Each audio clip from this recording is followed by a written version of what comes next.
Patanjali foods के CEO Sanjeev Asthana से जी business के कमोडिटी एडिटर मृत्युंजय कुमार झा ने कुछ खास बातचीत की है। आइए अब आपको ये सेगमेंट दिखाते हैं।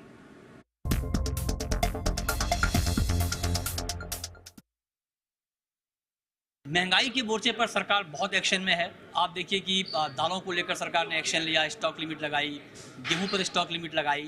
लेकिन इन सब के बीच एडिबल ऑयल जो इस वक्त कभी सरकार के लिए महंगाई के मोर्चे पर बहुत बड़ी चिंता हुआ करता था, एडिबल ऑयल, वहां पर अभी इस तरह का कोई एक्शन नहीं हुआ है, क्योंकि एडिबल ऑयल के मोर्चे पर सरकार को या कंज्यूमर को उतनी परेशानी नहीं हुई है, दाम उतने नहीं बढ़े हैं और उस लिहाज से उस सेक्टर से सरकार को उतनी चिंता यहाँ पर देखने को नहीं मिली है। लेकिन इस वक्त जब महंगाई को लेकर चारों तरफ कोहराम मचा हुआ है, तो एडिबल ऑयल का आउटलुक क्या है कीमतों के लिहाज से, डिमांड सप्लाई के लिहाज से, इस पर बात करने के लिए हमारे साथ एक बेहद खास मेहमान जुड़ रहे हैं। हमारे साथ हैं पतंजलि फूड्स के CEO mister Sanjeev Asthana. Sir, आपका बहुत बहुत स्वागत है जी बिजनेस पर। और अभी हम देख रहे हैं कि महंगाई को लेकर सरकार बहुत एक्शन मोड में है, अलग अलग कदम उठाए जा रहे हैं, ग्रेन्स को लेकर, पल्सेस को लेकर के। इन सब के बीच एडिबल ऑयल का मार्केट कहाँ पर खड़ा है? एडिबल ऑयल का मार्केट देखिए अभी सप्लाई की हिसाब से तो काफ़ी कंफर्टेबल और सेफ है। और जैसे सॉफ्ट ऑयल से आपको मालूम है कि बीच में काफ़ी प्रोडक्शन जो रशिया यूक्रेन का था वो काफ़ी बहुतायत इंपोर्ट हुआ इंडिया में। सोया ऑयल का अवेलेबिलिटी बहुत कंफर्टेबल है और उसी प्रकार से पाम की स्थिति भी बीच में काफ़ी हाई प्राइस चला गया था, अब वो दोबारा सेटल हो गया है। तो अभी भी डॉलर का जो रेंज बना हुआ है प्राइस के हिसाब से सरकार को भी कंफर्ट है, एडिक्वेट स्टॉक्स हैं। अभी हम लोग पीक सीज़न में जाने वाले हैं डिमांड के, जबकि पूरा फेस्टिवल्स में जाएगा।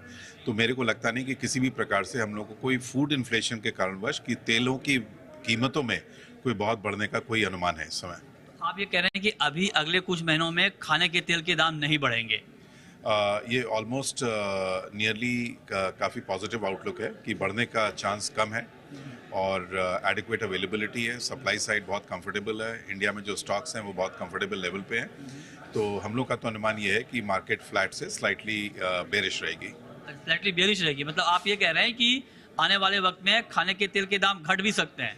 मार्जिनल, मतलब ये मैं बोलूँगा कि अवेलेबिलिटी देखिए सप्लाई डिमांड सारी चीज़ को ड्राइव करता है और उसके हिसाब से लगता है कि तेलों के भाव में कोई बढ़ोतरी होने की अनुमान बहुत कम है। अच्छा, तो ये बहुत कंफर्टेबल बात आप कह रहे हैं, सरकार के लिए आप राहत की बात कह रहे हैं कि खाने के तेल के दाम एटलीस्ट अभी नहीं बढ़ने वाले हैं। लेकिन एक बड़ा सवाल सर ये है कि मस्टर्ड का प्राइस, जो कि शुरुआत में एमएसपी से काफ़ी नीचे चल रहा था, किसानों को नुकसान भी हो रहा था, नेफेड ने बड़ा अच्छा काम किया, प्रोक्योरमेंट किया बहुत एग्रेसिवली, तो अब मस्टर्ड के दाम एमएसपी से ऊपर आ गए हैं। तो क्या मस्टर्ड को लेकर थोड़ी चिंता हो सकती है? प्राइस के लिहाज से पूछ रहा हूँ। देखिए मस्टर्ड एक नीश ऑयल बन चुका है और नेफेड ने काफ़ी उसमें ख़रीदारी की और आपको मालूम है कि उनको एमएसपी के भाव से लेके तो उन्हें प्राइसेस को पुल किया, जबकि एक वो अच्छा स्टेप भी था, सरकार के लिए भी अच्छा स्टेप था कि किसानों को एक प्रोत्साहन मिलता है कि अगर उनका एमएसपी पे परचेज होता है तो एक पॉजिटिव चीज़ है। और उसके हिसाब से मस्टर्ड के भाव बढ़े हैं। लेकिन मस्टर्ड की अवेलेबिलिटी इतनी एडिक्वेट है इस समय, बहुत एक प्रचुर मात्रा में अवेलेबल है। तो मेरे को लगता है कि जैसे अगर भाव बढ़ेंगे तो सरकार नेफेड को सीड रिलीज़ भी करेगी। किसानों के पास अभी भी काफ़ी सीड्स हैं उसको देने के लिए। तो मस्टर्ड तो सबसे कंफर्टेबल एक स्थिति में है, जैसे मस्टर्ड और सोया दोनों है, काफ़ी स्टॉक अभी भी है किसानों के पास, ट्रेड के पास और सरकार के पास, ऑल तीनों के पास। तो मस्टर्ड में भी मेरा अनुमान यही है कि मस्टर्ड की अवेलेबिलिटी कंसिस्टेंटली बनी रहेगी और उसमें भाव के बहुत बढ़ने का अनुमान कम है। ओके, तो आप कह रहे हैं कि मस्टर्ड ऑयल के दाम भी बहुत ज़्यादा नहीं बढ़ेंगे। एक सवाल मेरा टीआरक्यू के तहत जो अभी क्रूड सनफ्लावर ऑयल और रेपसीड ऑयल के इंपोर्ट को 1.5 लाख टन का इंपोर्ट होगा जीरो ड्यूटी पर, इसका कोई इम्पैक्ट आप देख रहे हैं? देखिए इसका ओवरऑल अवेलेबिलिटी पे ज़्यादा इम्पैक्ट नहीं होगा। अगर आप ओवरऑल स्कीम ऑफ थिंग्स में इंडिया का देखेंगे 25 मिलियन टन 20 लाख मतलब 25 मिलियन टन का हमारा कंजम्पशन है इंडिया का, तो उसमें 3 लाख टन का कोई इम्पैक्ट नहीं है और वो भी स्पेस आउट होगा 20-20 हज़ार टन महीने का, तो उसमें कोई ज़्यादा इम्पैक्ट नहीं। मानसून का जो फोरकास्ट आया था बहुत अच्छा आया था कि सीजन में बहुत अच्छा मानसून रहेगा, लेकिन जून के महीने में थोड़ी निराशा हाथ लगी है। जून का महीना मानसून के लिहाज से ख़राब रहा है, 18-20% की बारिश कम हुई है अब तक।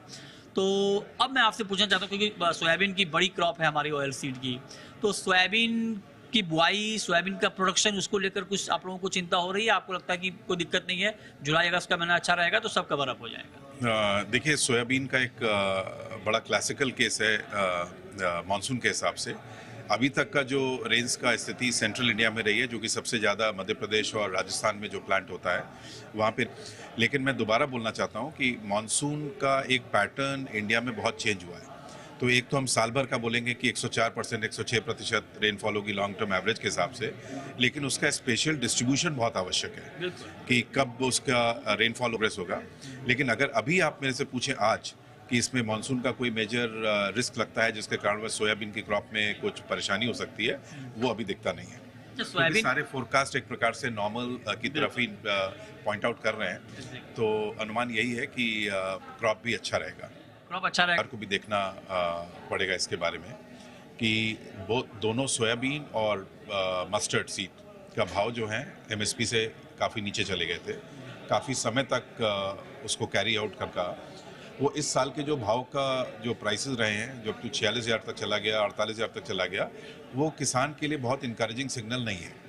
और अनुमान तो ये है कि 10 मिलियन टन के ऊपर डेफिनेटली होना चाहिए ग्रोथ। लेकिन ये सरकार को एक सोचना भी पड़ेगा और ट्रेड को भी एक प्रकार से प्रोत्साहन देना पड़ेगा कि जब तक किसानों कार से कोई नया इंसेंटिव दिया जाए किसानों को कि हम लोग का ऑयल सीड्स का जो ऑयल का इम्पोर्ट्स है, जो ऑयल सीड का प्रोडक्शन का इंकरेजमेंट है, उसके बारे में काफ़ी कार्य होना बहुत आवश्यक है। वो बहुत ज़रूरी है। और मैं दोनों मस्टर्ड और सोया के बारे में बोलूँगा कि वो इंकरेजमेंट नहीं है किसानों के लिए, वो हम लोग को सोचना पड़ेगा कैसे कर उसको करते हैं। बिल्कुल, ये बहुत ज़रूरी सुझाव आपने दिए हैं। अब एक सवाल मैं आपसे पाम ऑयल पर पूछता हूँ। इंडिया बहुत बड़ा इंपोर्टर है एडिबल ऑयल का, और जितना हम एडिबल ऑयल का इंपोर्ट कर प्लांटेशन का बहुत ही पॉजिटिव एक वो है, सरकार ने जो एक 12,500 करोड़ का प्रोजेक्ट सैंक्शन किया national mission on edible oil, oil palm के ऊपर, वो एक बहुत बड़ा स्टेप था। उसके अंतर्गत सरकार ने प्लान किया कि 6.5 लाख वो ग्रो करेंगे। 8 स्टेट्स हैं जिसपे कि अपॉर्चुनिटी ज़्यादा है, वैसे तो स्टेट ज़्यादा हैं, जैसे नॉर्थ ईस्ट में अरुणाचल प्रदेश, त्रिपुरा, मिज़ोरम, नागालैंड और असम, वो काफ़ी इंटरेस्ट लेके उन लोगों ने इसमें कार्य किया। हम लोग तो काफ़ी कार्य कर ही रहे हैं वहाँ पे। हम लोग करीब 3 लाख हेक्टेयर वहाँ पे अकेले करेंगे। उसके अलावा साउथ में तेलंगाना, आंध्र प्रदेश, कर्नाटका, तमिलनाडु में है, और जिसमें तेलंगाना का सरकार का बहुत एक स्कीम है, एग्रेसिव स्कीम है, जिसको वो ग्रो करना चाहते हैं। तो मैं काफ़ी पॉजिटिव हूँ इसके बारे में। सरकार का सपोर्ट है, कैसे लिया है। पतंजलि ने एक कमिटमेंट किया है कि हम लोग 0.5 मिलियन हेक्टेयर करेंगे प्लांटेशन ऑयल पाम का, और हमारा हर साल 25,000 से 40,000 हेक्टेयर हम लोग प्लांट कर रहे हैं। इस साल हमारा करीब 45,000 हेक्टेयर प्लांट होगा। तो हम लोग के 40 नर्सरीज़ हैं, हम लोगों के काफ़ी भारी मात्रा में हम लोगों ने स्प्राउट्स को इंपोर्ट किया, वो सारे पौधे रेडी हैं। तो मेरे को एक पॉजिटिविटी है कि डेफिनेटली इंडिया का इंपोर्ट की तरफ एक बहुत अच्छा कदम है कि हम लोग डिपेंडेंसी पाम ऑयल इंपोर्ट्स के बारे में थोड़ी सी कम कर पाएंगे। बहुत शुक्रिया अफसाना जी आपका हमारे साथ जुड़ने के लिए। तो अफसाना जी एडिबल ऑयल मार्केट के जाने माने चेहरे हैं, और इन्होंने ये भरोसा दिया है कि एटलीस्ट अभी खाने के तेल की महंगाई के मोर्चे पर कोई चिंता नहीं है। आने वाले वक्त में दाम बढ़ने वाले नहीं है, थोड़ी गिरावट की ही संभावना है, और पाम प्लांटेशन की इंडिया में बहुत संभावना है, और उस दिशा में तेजी से काम आगे होने की उम्मीद है। मृत्युंजय कुमार झा, जी मीडिया, दिल्ली।